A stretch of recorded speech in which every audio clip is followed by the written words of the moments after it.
सर्व काही सामर्थ्य हो हो हालेलुया शानदार कालाराबानो खोदियते पिताजी हम आपके चरणों में आते हैं आपके पुत्र यीशु मसीह के नाम से। आज की 26 अप्रैल आपने नियुक्त और योजना बनाई थी। परमेश्वर आमच्या पक्षातला मनुष्य आमचे काय करेल?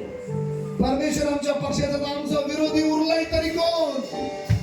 आज माझ्या देवाचा विजय झाला आहे। आज माझ्या प्रभूचा विजय झाला आहे। इथे माणूस विजय नाही झाला, इथे परमेश्वर विजय झाला आहे। देव म्हणतो युद्ध माझं आहे, हा तुझ्या बाजूने मी लढणारा देव आहे। प्रभूजी मी उल्हासनगर साठी प्रेम मागतोय प्रभू। उल्हासनगरच्या मंडळांसाठी प्रेम मागतोय देवा। उल्हासनगरच्या पास्टर लोकांमध्ये प्रेम मागतोय देवा। ब्रदर अँड सिस्टर मध्ये मी प्रेम मागतोय देवा।